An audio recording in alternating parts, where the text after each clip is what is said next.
Whoa! That's me. That's me evolving. Whoa!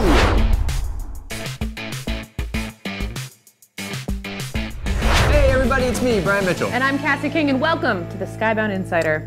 Welcome. Is that a good way of welcoming? Yeah, I feel like they feel really welcome in our home right now. We know Spooky Month is come and gone. That's October for you guys who don't know what it was, but it was a scary, scary time.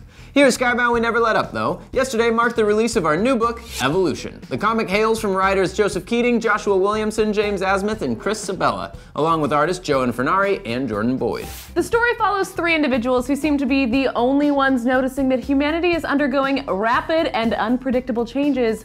Dare we say, evolving. This is a beautifully crafted body horror nightmare that you definitely want to check out. If you're a fan of John Carpenter, director of The Thing, or find yourself enjoying some Stuart Gordon, director of Reanimator and From Beyond, then this book has all sorts of tasty bits for you. Recently, Joseph Keatinge was kind enough to let us into his literal home. We drank all of his LaCroix, and we sat inside of his living room with some of the creative team of Evolution. What's going on, guys? We got three of the writers of Evolution. First issue just came out, so we're gonna sit and chat about the book a little bit. Can you guys introduce yourselves? I'm Christopher Sebela. I'm a writer of comics. I'm James Asmus, social outcast.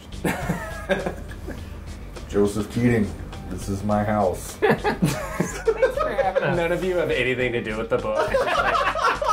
I don't know. Yeah, right, yeah. I thought it was implied. Yeah, we're here. Yeah. So I want to start this off pretty general. I want to know how the project came to be and what attracted each of you to this book. Well, Skybound came to us with the initial idea of co-writers, but I was trying to think about it. I don't remember where the initial, let's make a body horror book came from. Maybe it was just where I was all into that at the same time. Chris, do you remember? I remember you mentioning it, the concept, and I was like, of course I'm on board. But yeah, no, it was just a thing that it just kind of always existed.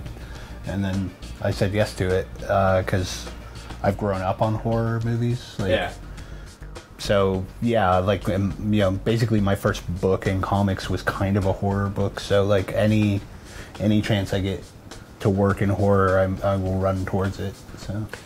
Yeah, I've been a huge horror fan my whole life, but especially because I came up as a writer through comedy, I haven't had a lot of, maybe any chances to really get into it. So I was thrilled when what the book was going to be had already come together by the time that they asked me about joining. But I was really excited, and it's all the kind of stuff I'm into: existential dread, body horror, kind of sprawling themes that get beyond the sort of cheap horror where you know who's gonna die next and how it's gonna happen. This book just isn't about that. It's the Rosemary's Baby horror of that sort of corruption and destruction. Right, and but it's all like how Walking Dead is to, zombie movies. This is what happens later. Do you know what I mean? Yeah, In a sense, which I never really thought about until it's very instant.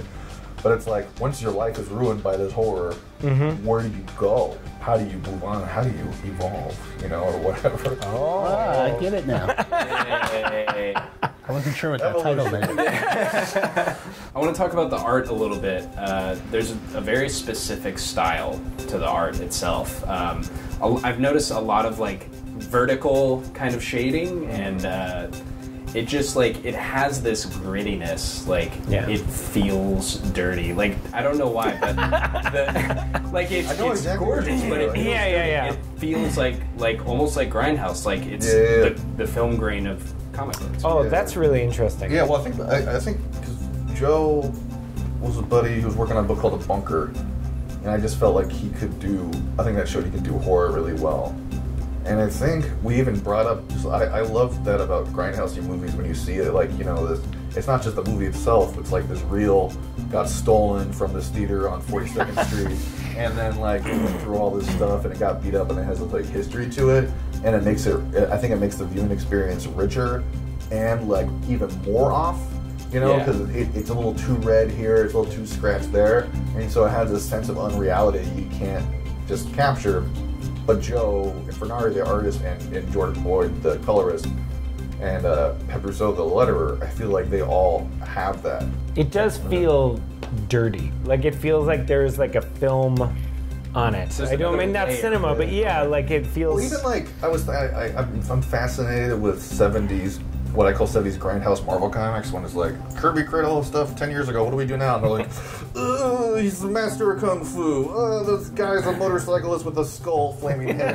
And when you get the single issues of that, it reads like, this is the son of Satan. That was a comic. That is so, yeah, that's still so crazy. And you read it and you're like, ooh, this feels wrong. It feels weird and the coloring's off. And so it's off register, and that experience makes you just feel like, ugh, you know? Yeah. Feels like you're getting away with something when you read it as a kid, which are my favorite comics, my favorite movies. And I feel like that's... So kids, read this book, but don't tell your parents. Yeah, don't tell your parents. But I think that's what you're tuned on to, is that Joe and Jordan and Pat was really great about how do you do that now. And I feel like a lot of people try to do that with like, let's make it look retro. But that's not what the thing is you're seeing. The thing you're seeing is that grit to it. And it's like... It's not just adding like cigarette burns to a comics, because comics don't have cigarette burns. Right. You know, on a film reel. You know what I mean? They don't have scratches in the same way. So it's not just so much how do we do that, but what's the comic book equivalent of that? How do you evoke that same feeling? How do you evoke that same feeling? And they're just brilliant. So in all seriousness, like, what's it like working together? You guys enjoy that? Hell yeah. I mean, it's cool because like I've known Chris for a real long time now, and Josh, and James is. I've known, like, now that you're actually in Portland, I get to know you better, and it's like, I just like having these guys over, so we're gonna make a comic book while we do it. That's awesome, you know what I mean? And you can't beat that. You also can't like orchestrate that necessarily. Like it brings that certain element to like, I don't know. It's just like the fun of it, even though it's like this horrifying thing, you know? Yeah. Well, it just kind of worked out. You guys are all in the same place. Yeah. And that was sort of baked into the idea, was the ability to have a writer's room kind of approach and actually get together and hash stuff out in real time. Yeah. I'm a very social person, very collaborative impulses. So for me, I love it, and it's been great to get out of just sitting in my room. We're breaking story together, but we're not. I don't have to write 3 pages and then send it to James, and then he writes. Like, we all go off and write our own thing, and then we bring it together and make sure that everything meshes well. Yeah. So like, it's kind of the best of both worlds, where you're able to collaborate with people whose work you like and who you like as people, but then you get it's like being the honorary uncle to someone's kids. Like you get to go over, play with the kids, and then it's like, okay, I'm gonna go. Good luck with all this screaming and stuff. Like, so you get to leave, you go home, you write your however many pages, and then send it to the other 2, and then we get together and talk again. So it's it's a commitment, but it's not like super creepy commitment where like we're constantly hovering over each other. And well, what about this comma? I think you should change it. Like we all have enough faith in each other that we don't have to check over everybody's work. Like, we just trust that everybody will go off and do what they're supposed to do, and then we haven't had any problems yet. Like, everything meshed pretty well. We killed Josh Williamson. If you like what you heard about our new book, Evolution, then go pick it up now. It's an oversized issue, so it's got a heck-a-ton amount of pages. Heck-a-ton. Also, check out that cover art, which is a beautiful nod to many horror novel covers of the 80s and 90s.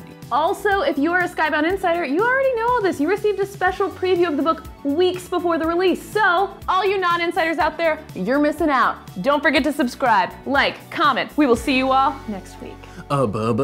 Bye.